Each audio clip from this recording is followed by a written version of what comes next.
साथ लेकर आया। हाय, आई एम जोसेफ। हाय, लेकिन मैंने इन्हें पहले कभी नहीं देखा। इनसे तो लोग फोन पर भी बातें करते हैं। खैर, वो वसीयत, उस वसीयत की वजह से तो आप बिल्कुल बर्बाद हो जाते है ना? जी बिल्कुल। मेरी तो कुछ समझ में नहीं आ रहा था कि हम लोग क्या करें। हम लोग तो भिखारी बन जाते सर। मगर ऐसा हुआ नहीं, क्योंकि इससे पहले कि प्रेम कुमार जी उस वसीयत पर साइन करते, वो बेचारे चल बसे। मैं जानता हूं इस वक्त आपके दिमाग में क्या चल रहा है, लेकिन आपको एक बात बता दूं, मैं बहुत छोटा था, बहुत छोटा था जब मेरी मां की डेथ हो गई। मेरे पापा ने अकेले मुझे पाल पोस के बड़ा किया। हाँ, पिछले कुछ दिनों से मुझे पापा से बहुत नफरत हो गई थी, और अब मुझे अपने आप पर गुस्सा आता है कि मैंने ऐसा क्यों किया, क्यों किया। और आपको क्या लगता है, एक बेटा अपने बाप का खून, एक बेटा अपने बाप का खून कर सकता है क्या? आपने तो इतना कुछ देखा है, एक बेटा अपने बाप का खून कर सकता है क्या?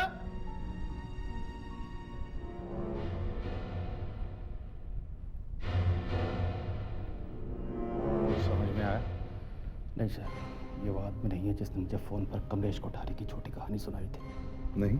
नहीं सर, ये वो आदमी नहीं है। लाश के एक पैर का जूता गायब है। किसी भारी चीज से मारा गया। चोट लगने से पहले इसने खूनी के बाल पकड़ के खींचे। ये देखिए, इसकी मुट्ठी में बाल। सर, ये देखिए, ये रहा मर्डर वेपन। जेब में वॉलेट मिला है, इसका नाम प्रेम कुमार है। आपके डैडी के पास ऐसा कोई सामान था जो इसमें नहीं है? उनके पास एक बैग भी था। ये शीला कौन है? वो इनके पापा की दोस्त है। प्रेम कुमार जी और मैं आज शादी करने वाले थे। पैंट की छोटे वाले पॉकेट में से मुझे एक कागज का टुकड़ा मिला। Know all detectives. Kamlesh Kothari और प्रेम कुमार दोनों एक साथ हांगकांग में बिजनेस किया करते थे 20 साल पहले। एक पार्क में एक बैग पड़ा है, लगता है बॉम्ब है। ये लो, शायद यही है तुम्हारा मिसिंग जूता। ये बाल मरने वाले ने किसी के सर में से खींच कर नहीं निकाले, बल्कि मरने के बाद किसी ने उसके हाथ में रख दिए। ये सारे क्लूज नकली है, बेकार है। तहकीकात फिर से शुरू करो। मोबाइल कंपनी से उन सब फोन की लिस्ट लेके आओ जो प्रेम कुमार ने किए थे या उसे आए थे। आइए प्लीज। आप जरा यहाँ इंतजार करिए। ध्यान रखना।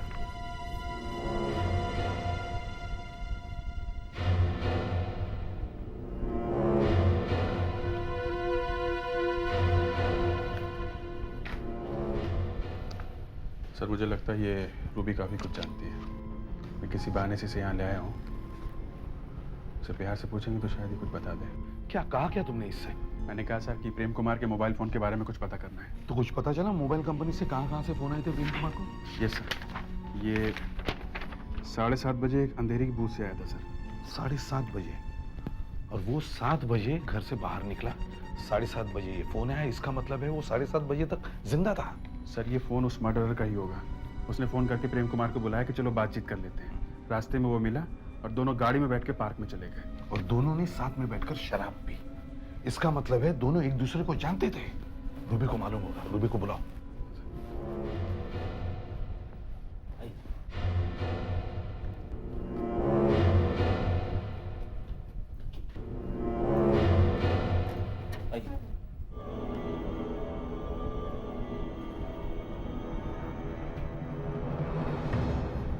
देखो रूबी, यहां तुम्हारी जान पहचान का कोई नहीं है। तुम्हें जो कुछ भी मालूम है आराम से और बिना डर के बताओ। सर, मैंने आपको उस वक्त ईरानी का नंबर दिया था ना। नहीं, वो ठीक है, वो बहुत अच्छा काम किया तुमने। अब हमें ये बताओ, क्या तुम्हें पता था कि प्रेम कुमार और शीला शादी करने वाले थे? हाँ? हाँ, वो लोग 1 महीने के लिए बाहर जाने वाले थे। अच्छा। होटल की बुकिंग भी मैंने ही करवाई थी। बॉस ने कहा था कि किसी को पता नहीं चलना चाहिए, मगर। हाँ, मगर क्या? मगर जगदीश को पता नहीं ये सब कैसे पता चला। जगदीश? जगदीश? अच्छा ये बताओ, तुम्हें कैसे मालूम कि जगदीश को पता चल गया? सर 2 दिन पहले मैं ऑफिस में शाम को किसी काम से वापस आई थी। मैंने उनके कैबिन से जोर जोर से आवाजें सुनी। वो औरत और उसका भाई मिलकर आपकी बिजनेस लूट रहे हैं। आपको कुछ समझ में नहीं आता, दिखाई नहीं देता आपको? तुम उसे एक औरत कह के बुला रहे हो? तो और क्या कहूं उस औरत को? उसका नाम शीला है और वो लूट रही तो मेरा पैसा लूट रही है। लेकिन मैं इस घर को और इस बिजनेस को लूटने नहीं दूंगा। चुप नहीं बैठूंगा मैं। तुम क्या करोगे? अरे तुम कर ही क्या सकते हो? मैं क्या करूंगा? आपकी आंखें खुली की खुली रह जाएंगी जब आप देखेंगे कि मैंने क्या किया। समझे आप?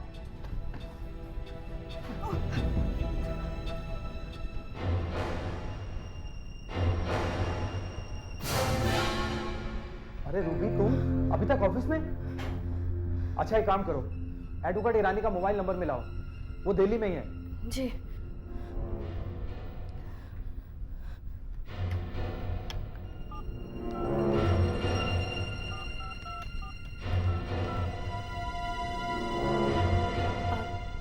हेलो।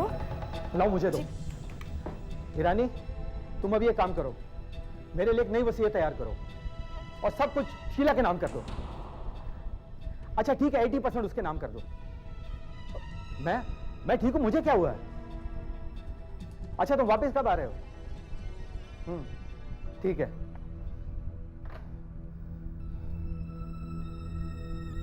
रूबी, जी। एक कॉफी मंगाओ मेरे लिए। अरे शीला तुम आओ। रूबी, 2 कॉफी मंगाना। जी सर। आओ शीला। मुझे वो शीला कभी अच्छी नहीं लगी। पता नहीं हमारे बॉस जैसे अच्छे आदमी उसके चंगुल में कैसे फंस गए। दिखती भोली भाली, स्वीट स्माइल, मगर है अंदर से कुछ और। वो और उसका भाई विनोद हमेशा पैसे मांगता रहता था। कोई बिजनेस शुरू करने वाला था, दोनों ही बैठे थे लूटने के लिए। वो वसीयत बन गई है जिसमें सारा पैसा शीला के नाम होने वाला था? शायद। ईरानी साहब को मालूम होगा। जी हाँ, मैंने नई विल बना दी थी। जैसा प्रेम कुमार जी ने कहा मैंने वैसी वसीयत तैयार कर दी। उसने कहा मेरी 80% प्रॉपर्टी और पैसे शीला को दे दो, मैंने वैसे ही लिख दिया। और बाकी 20%? 20% जगदीश को। मैंने प्रेम कुमार को समझाने की बहुत कोशिश की थी, पर उसके सर पे तो प्यार का भूत चढ़ा हुआ था। ये देखिए,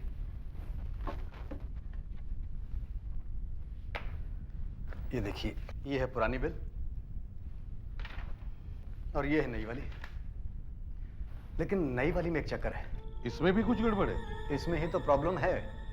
इस बिल पे प्रेम कुमार के साइन है ही नहीं। इस वसीयत की तो कोई वैल्यू नहीं है, ये किसी काम की नहीं। इस वसीयत पर प्रेम कुमार ने साइन क्यों नहीं किए? जब ये विल बनी थी तो मैं दिल्ली में था। मैंने सोचा जब मैं मुंबई वापस जाऊंगा तो पहले उसे समझाऊंगा, फिर साइन करवा लूंगा। पर यहाँ तो पहले से ही। तो इसका मतलब ये हुआ कि जैसा पुरानी वाली वसीयत में लिखा हुआ था उस हिसाब से अब सब कुछ जगदीश को ही मिलने वाला है। हाँ। ईरानी साहब, जरा सोच समझ के जवाब देना। क्या जगदीश को यह मालूम था कि नई वसीयत बनी तो है मगर उस पर प्रेम कुमार जी ने साइन नहीं किए? जगदीश को क्या बात है, कुछ सोचने लगे आप? नहीं, वो कुछ ऐसे ही। हम लोग जगदीश के बारे में बात कर रहे थे। हाँ, जगदीश को मालूम था कि नई विल पर साइन नहीं हुए। उसने मुझे फोन भी किया था कि मैं प्रेम कुमार को कहूं कि नई विल मत बनाओ, शीला को सारे पैसे मत दो। और मजे की बात यह है कि जिस औरत को ये सारे पैसे मिल रहे हैं वो कहती है कि मुझे पैसे नहीं चाहिए। Very strange. किसी को विश्वास ही नहीं होगा कि वो ऐसा भी कर सकती है। विश्वास तो मुझे भी नहीं हो रहा है। कोई अंधा भी बता सकता है कि वो औरत प्रेम कुमार से सिर्फ पैसे के लिए शादी करना चाहती थी। तो फिर ये ड्रामा क्यों? शीला को प्रेम कुमार की मौत से कुछ फायदा नहीं हुआ, मगर वसीयत पर साइन ना होने की वजह से जगदीश तो बच गया। हाँ सर, अब उससे ही सब कुछ मिलेगा। ये पैसा बहुत बड़ी चीज है सर, इंसान से कुछ भी करवा सकती है। कहीं जगदीश ने तो डिटेक्टिव जोसेफ को फोन नहीं किया होगा? एक काम करो, जोसेफ को बुला के लाओ, उसे जगदीश की आवाज सुनवाते हैं। अरे एसीपी साहब आइए। अभी अभी ईरानी साहब का फोन आया था। उन्होंने बताया कि आप मुझसे मिलने आ रहे हैं उस नई वसीयत के बारे में। जी। ये साहब कौन है? इन्हें पहले कभी नहीं देखा। मुझे लगा आप पहले इनसे मिल चुके हैं, इसलिए मैं इन्हें साथ लेकर आया। हाय, आई एम जोसेफ। हाय, लेकिन मैंने इन्हें पहले कभी नहीं देखा। इनसे तो लोग फोन पर भी बातें करते हैं। खैर, वो वसीयत, उस वसीयत की वजह से तो आप बिल्कुल बर्बाद हो जाते है ना? जी बिल्कुल। मेरी तो कुछ समझ में नहीं आ रहा था कि हम लोग क्या करें। हम लोग तो भिखारी बन जाते सर। मगर ऐसा हुआ नहीं, क्योंकि इससे पहले कि प्रेम कुमार जी उस वसीयत पर साइन करते, वो बेचारे चल बसे। मैं जानता हूं इस वक्त आपके दिमाग में क्या चल रहा है, लेकिन आपको एक बात बता दूं, मैं बहुत छोटा था जब मेरी मां की डेथ हो गई। मेरे पापा ने अकेले मुझे पाल पोस के बड़ा किया। हाँ, पिछले कुछ दिनों से मुझे पापा से बहुत नफरत हो गई थी, और अब मुझे अपने आप पर गुस्सा आता है कि मैंने ऐसा क्यों किया। और आपको क्या लगता है, एक बेटा अपने बाप का खून कर सकता है क्या? आपने तो इतना कुछ देखा है, एक बेटा अपने बाप का खून कर सकता है क्या?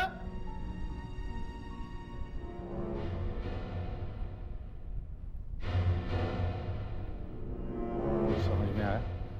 नहीं सर, ये वो आदमी नहीं है जिसने मुझे फोन पर कमलेश कोठारी की छोटी कहानी सुनाई थी। नहीं सर, ये वो आदमी नहीं है। सर, ये जगदीश का नहीं, शीला का चक्कर है। ये मेरी सिक्स सेंस कह रही है सर कि हो ना हो इसमें शीला का कुछ ना कुछ कनेक्शन है। मगर उसे तो नुकसान हो गया इससे। नहीं सर, ये उसने नहीं कराया है, ये उसके किसी प्रेमी ने किया है। प्रेमी ने? मैंने तो इस एंगल से सोचा ही नहीं था। Good, great work Asha, great thinking. Thank you sir. चलो मान लेते किसी प्रेमी ने किया, मगर खून करने के लिए उसने वही हथियार क्यों चुना, वो चाइनीज जैसा दिखने वाला? डू यू मीन टू से सर इस मर्डर वेपन का हांगकांग से कुछ कनेक्शन है? शायद। मतलब सर ये कमलेश कोठारी लेके आया होगा? हे भगवान, फिर वही Kamlesh Kothari. I told you Asha, there is no Kamlesh Kothari. कोई कमलेश कोठारी वोठारी नहीं है। तो सर फिर ये मर्डर वेपन आया कहाँ से? अच्छा चलो, फिर से खोलो वो डब्बा। ये रहा, ये चाबी और उस पे लटका हुआ ये घोड़ा कुछ समझ में नहीं आता है। नंबर 2 ये टॉय गन। नंबर 3 ये ज्वेलरी बॉक्स जो खाली था। 4 ये फटा हुआ जूता। और ये murder weapon.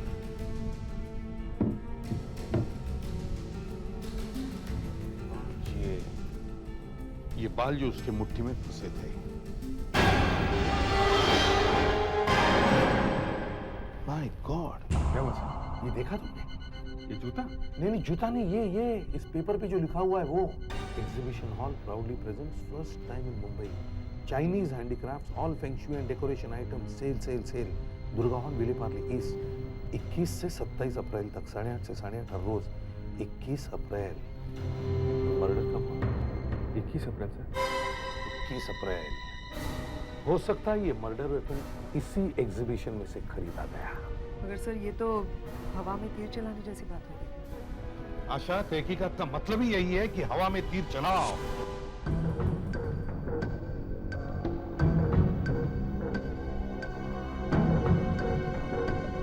May I help you, sir? मैं आपको फेंग शुई के बारे में बहुत मदद कर सकती हूँ। ये देखिए, ये विंड चाइम है, इसको आप घर के ईच साइड में लटकाएंगी तो कोई इविल स्पिरिट नहीं आएगी। ये मैं आपको दे दूँ? नहीं, ये क्या है? ये पीस एंड प्रॉस्पेरिटी के लिए है। ये दरवाजे के ऊपर लटकाएंगी तो आपकी जिंदगी बहुत अच्छी बीतेगी। और ये क्या है? ये आपको कहाँ से मिला? ये तो हमारे यहाँ का बेस्ट पीस था। ये देखिए, ये ओरिएंटल और यूरोपियन आर्ट का मिक्सचर है। ये वाला हिस्सा चाइनीज है और ये वाला यूरोपियन। इसके साथ हालांकि फेंग शुई का कोई ताल्लुकात नहीं है। ये खरीदा किसने था? ये तो मुझे याद नहीं। यहाँ तो सैकड़ों लोग आते हैं, पर वो एक आदमी था और वो इसे तोल कर देख रहा था। दिखता कैसा था? कैसा दिखता था वो आदमी? गोरा सा था, स्मार्ट सा था, और हाँ, वो जब यहाँ था ना, उसका एक फोन आया था। कुछ कह रहा था, बैंगलोर जाना है, जल्दी जाना है। शीला का भाई भी बेंगलोर गया हुआ है ना, तुम रूबी को फोन करो, उसे पता करो वो बेंगलोर से कब लौट रहा है, ट्रेन में कहाँ बैठा है, कोच नंबर, बर्थ नंबर सब पता करो उसका। जी सर। अच्छा, गोरा सा था, लंबा था, कैसा था वो? हाँ। अच्छा, बेंगलोर जाने की क्या बात कर रहा था, क्या कह रहा था? कह रहा था कि जल्दी जाना है, बैंगलोर जाना है। सर बस। सर वो उद्यान एक्सप्रेस से 1 घंटे के अंदर मुंबई में आ रहा है। उसके कोच का नंबर है S4 और वो सीट नंबर 36 पर बैठा हुआ है। अच्छा, बात क्या है बताइए तो नहीं। नहीं कुछ नहीं, थोड़ी बातचीत कर। अच्छा, बातचीत करनी है तो फिर ठीक है। अच्छा विनोद जी, आप विनोद जी, हाँ हमें प्रेम कुमार के ऑफिस से ही पता चल गया था आपका कोच नंबर और सीट नंबर। अच्छा, वही मैं सोच रहा था कि आपको कैसे पता चला। रूबी ने बताया था, उसी ने कराई थी ना आपकी बेंगलोर जाने की बुकिंग। जी हाँ। काफ़ी अच्छी सेक्रेटरी, और शीला ने भी आपके बारे में काफ़ी अच्छी बातें बताई। शीला ने? हाँ, आपकी बहन है ना? जी हाँ, बहुत अच्छी है, बहुत ख्याल रखती है मेरा। जब वो भी आ रही हैं CID ब्यूरो में, आइए।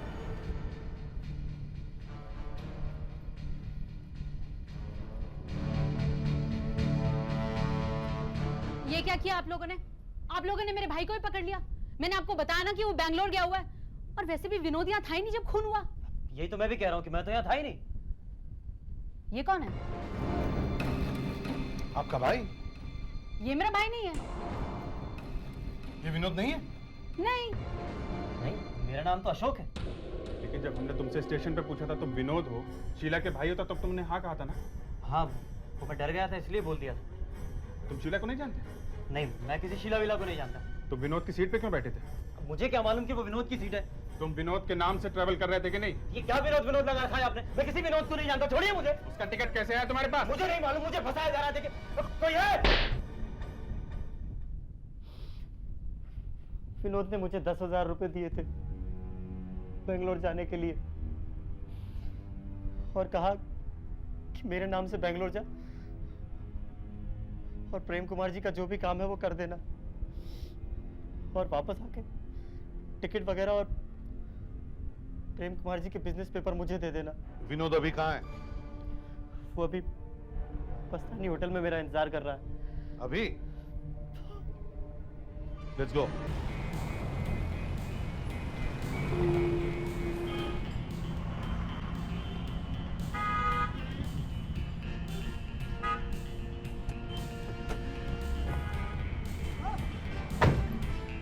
अभिजीत सर, संभल के जाना, कहीं कबूतर रूम में जाए। Yes sir. सुधाकर, तुम होटल के दरवाजे पर ही खड़े रहना।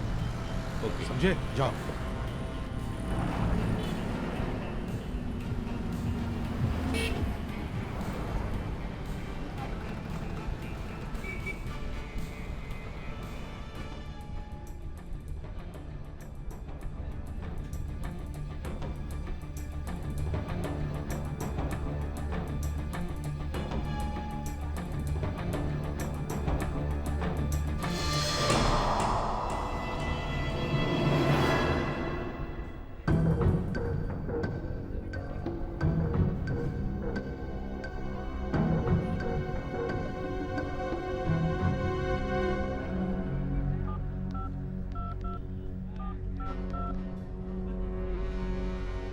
हेलो, हाँ मैं कमलेश कोठारी बोल रहा हूँ। क्या साहब इतनी देर से बैठे, ऑर्डर वगैरह करना है कि खाली टाइम पास करने बैठे? अच्छा। नहीं, मैं किसी का इंतजार कर रहा हूँ। एक काम करो, 1 कप चाय लेके आओ। एक मेरे लिए भी। 4 नंबर टेबल, खाया पिया कुछ नहीं, गिलास थोड़ा 5 रुपया। ठीक है, ले आता हूँ। हाँ नहीं, वो जोसेफ ने कहा था मुझसे कि मैं वो प्रेम कुमार से बात कर लूँ। नहीं नहीं, अशोक अभी नहीं मिलेगा, लगता है कहीं बाहर गया है वो। हाँ ठीक है, मैं शीला से मिल लूंगा।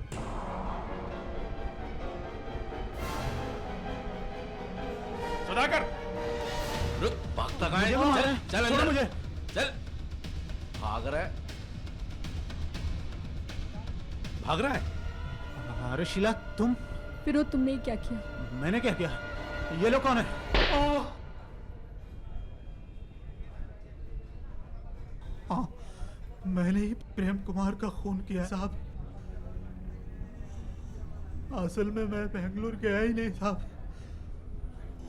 और ये शीला मेरी बहन भी नहीं है साहब। हम दोनों लोगों को फंसा के लूटते हैं और ये प्यार का नाटक करती है साहब। मगर इस बार ये प्यार में पड़ गई और शादी करने का प्लान बना दिया। मैंने इसको बहुत समझाया पर ये मानी नहीं। उसने शादी का प्लान बना दिया साहब। अगर ये शादी कर लेती तो मेरा क्या होता साहब। इसलिए मैंने प्लान बनाया और प्रेम कुमार का मर्डर कर दिया साहब। तुमने एक मासूम आदमी की जान ले ली। प्रेम कुमार के खून के जुर्म में तुम्हें गिरफ्तार किया जाता है। चलो चलो ले चलो इसे।